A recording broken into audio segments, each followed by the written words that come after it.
Greetings and salutations. It's David Duford here at davidduford.com. Hope you guys are having a fantastic today.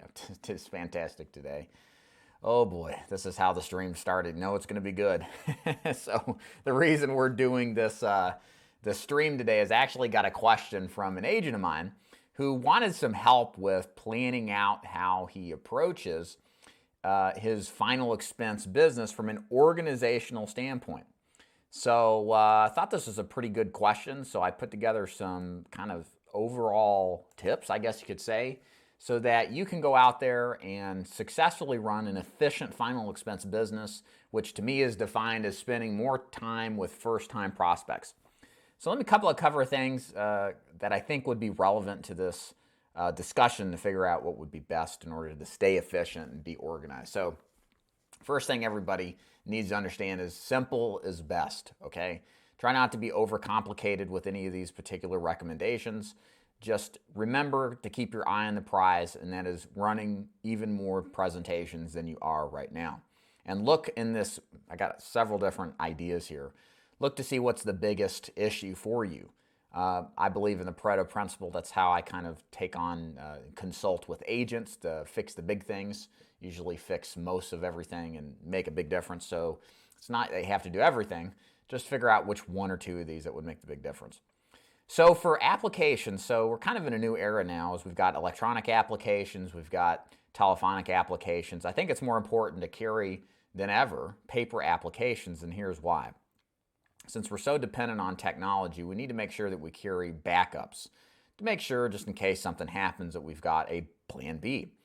So what I want you to do is use your car's trunk as the basically your supply repository. You want to carry all your applications, brochures, and extra agent guides in your trunk.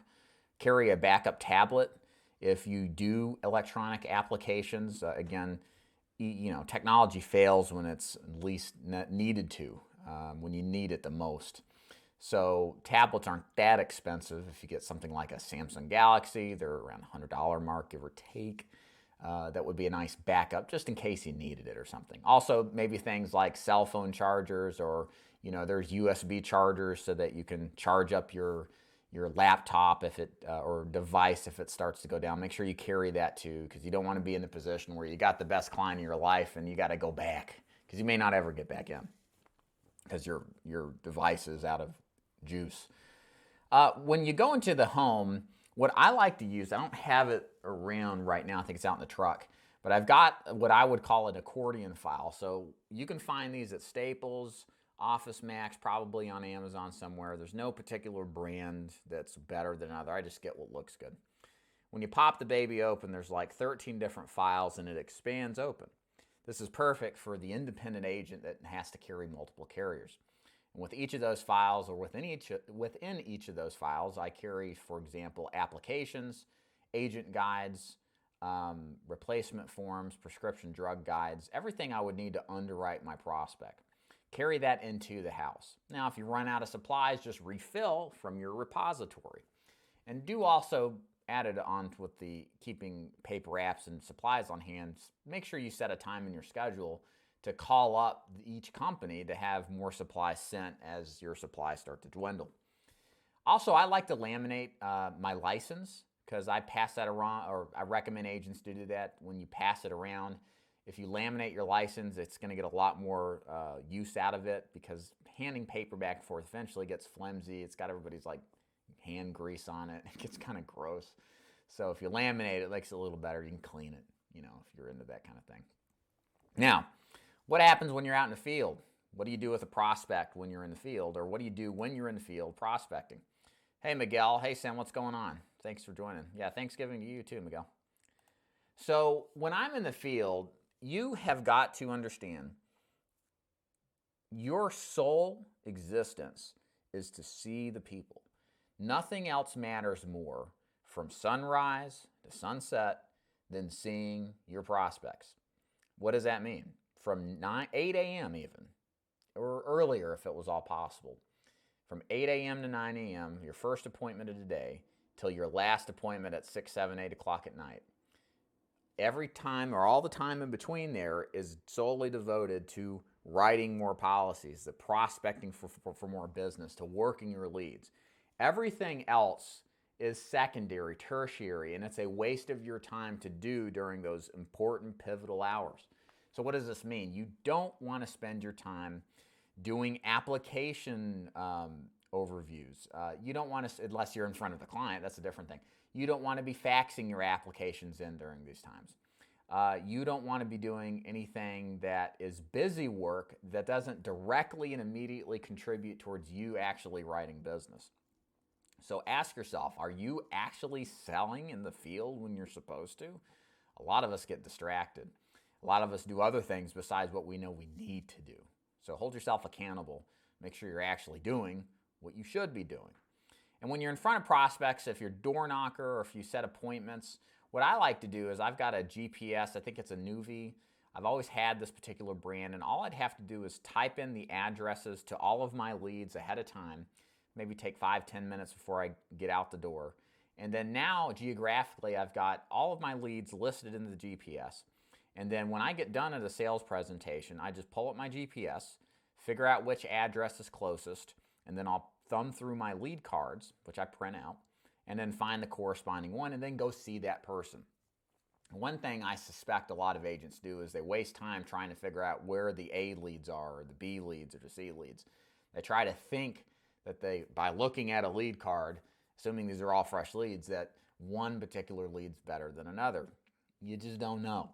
It's best just to go see the people and stop thinking so much. You don't know anything. You just know somebody's interested, and that's enough. And you need to carry out your plan and execute it based off of that. So, and if nobody answers, again, to stay efficient, to stay out there in the field, make sure you're using sticky notes. If you need a sticky note vendor, these are the little delivery notices you probably have seen. These are very useful. They still work. They've been used since I got into business in 2011. They will elicit some percentage of callbacks to you. So if you use them, you're going to get an opportunity to talk to people that may be busy all the time that are hard to reach. The strategy to use those, as soon as they call, don't answer, just turn around the car and go back and see them, because you know you've got an appointment. Even if you got to go a little further out of the way, at least you know they're there. As they say, a bird in the hand is better than two in the bush. So if you deliver policies, the Palmer asked me about this, well, how do you schedule in, how do you deal with delivering policies? Well, you got to schedule it in a specific day or days or for a period of hours each week and treat it seriously, not flippantly. You don't want to be like me when I thought at one point, yeah, I'm going to deliver my policies. And of course, I just looked at my passenger seat and saw the applications and the policies piling up. And I thought, well, hell, I'll get to it eventually. It's not the right mentality to have. If you're going to do policy delivery, you need to treat that as I wouldn't say a new sale. It could be a new sales opportunity. I guess you could say that. And so you've got to go in with the idea that, okay, I'm doing this because it's going to cultivate solid leads from referrals. I could possibly upsell this client some more coverage, maybe add more coverage to another person in the house that didn't buy originally. So there's a lot of opportunity right on the front end to go out there and deliver these policies for the possibility of more sales. So treat it seriously, set it in your schedule. That's the key thing. Don't just get to it when you're free. Take it seriously just like you would schedule in your appointment setting, just like you'd schedule in your door knocking. It's just that much and that much important. Okay, so a couple of things I've noticed too. Guys, pack your lunch. Don't stop for lunch. Stopping for lunch is precious time away from your prospects, okay? If you're out in the field and your goal is to hit so many presentations a day, you need to eat your lunch between appointments. Eat it on the road. If you got to, pull over for 5 minutes, wolf it down, and then keep going. You don't want to be stopping and getting in the Chick-fil-A line for 30 minutes and then blowing off precious time that you could have been making sales, and that's 30 minutes lost for no good reason. Pack your lunch ahead of time. Healthier for you anyway. Why would you want to eat a bunch of junk food? You're just going to be sitting on your rear end the whole day, right? Not getting much activity in this business. Don't contribute by buying junk food. Pack healthy food anyway. Also, you may want to consider again, this is how efficient that I try to think. I usually opt to use the bathroom at the client's house, caveat emptor. Make sure you wash your hands. Don't contract any diseases. I do that because I don't want to stop again, even for 5 minutes or less, taking a leak at, the local gas station. It's just more time that's going to contribute away or take away from what matters the most. And I always ask clients, the way I do it is at the end of the sales call, I'll say, hey, before I leave, can I ask you a favor? Do you mind if I use your restroom? Everyone's like, yeah, it's fine, no problem. And just don't leave an upper decker like my sales manager did when he first started. If you don't know what an upper decker is, look it up at your own risk. Okay, a couple other things too. You're gonna, if you're selling life insurance and you're on the road seeing the people, you live the life of a lone ranger. Okay, we try to incorporate some kind of camaraderie and connection in my agency to some extent. Something I'm gonna be working on a lot more this year. But ultimately, it's up to you. The buck stops with you. You got to go out and see these people. So you're going to have a lot of time when it's just you and the radio or you and YouTube or podcasts. And what I would recommend is treating this time as an opportunity to sharpen your saw and develop skills. Don't listen to politics. It's a waste of time. It's just going to piss you off. It's not going to help. I mean, just save it till the end of the day. You have to really kind of treat yourself as this kind of moldable unit that will be impacted by the inputs you give it. As they say, garbage in, garbage out. Quality in, quality out. So what would I recommend? Well, look, number one, above all else, tune to Dave Duford on YouTube. Nothing is better than that. The other thing, you can also listen to my podcast too, which are just basically repeats of my YouTube channel, but you'll find some old gold nuggets in there that are worth listening to. But in all seriousness, try to find mental developmental coursework, podcasts.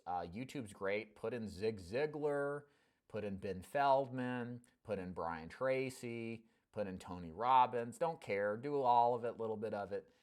You will find that you'll have some opportunity to just self-reflect on your mental state and to make sure that you're doing what you can to optimize yourself. In fact, Brian Tracy always used to say it's like that hour and a half to work and from work for the corporate people out there.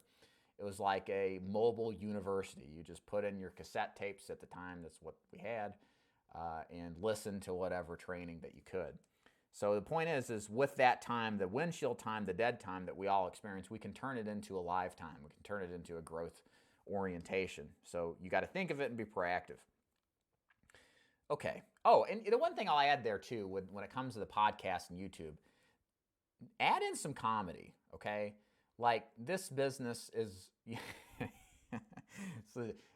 you guys see the Joker? I was going to say, well, this business is it's not a tragedy, it's a comedy. You need to be thinking in a happy way. And again, we need to input positivity, and not just in a mental development way, but we need to be laughing, we need to be happy, we need to be vigorous. And I think listening to old comedy routines or new comedy, whatever you like, stuff that's going to make you laugh is going to make a difference because it's going to make you light on your feet, happy. You're going to have a better mood about you. I always like to listen to George Carlin. That always cracked me up. Maybe some Dave Chappelle too. Anything that makes you laugh is good. Put that into the rotation along with Jim Rohn and Brian Tracy, a little George Carlin will kill you. And then last but not least, work half days. You got to work half days to be successful in this business. You just have to choose which half of the day, the first 12 hours or the second 12 hours, you're going to contribute to. This business takes time, it takes commitment and effort, and you want to make sure you use every second, not every hour, but every second of your day in the most positive manner possible to contribute towards ultimately helping people who need it and making sure that you're successful, doing well in this business. Future VP 73, how you doing? Do I hire part-timers? Absolutely. I started in this business part-time. I had a personal training business, and once I saw the fruits of my labor, after about 6 months, I went full-time. It's a great way to start without losing your guaranteed wage income and putting your family at risk financially. Some people will disagree with me and say, you got to go all in, and there's something to that. That's why I say you got to have a full-time commitment, even though you've got a part-time effort. if you want to learn more about how that works, go to daviddufour.com, click the Join Dave's Agency link at the top, and then you can learn more about my program. Yes, the Glengarry leads. I need those. All right, guys. Well, I think that's it for me. If you've got any questions, if there's anything on, taking care of your organizational skills, making sure you've got everything possible to be successful in the field, to be efficient. If you've got questions, anything I didn't cover, please let me know. Put a comment below in this video. I'll be happy to reply back personally to give you some advice and some thoughts on how to be more efficient in the field. It really does matter a lot, and it can make a big difference. All right, guys, Dave Duford at daviddufour.com, where I help insurance agents like you become top producers. Check it out if you're interested in joining an agency. I can help. See you. Bye.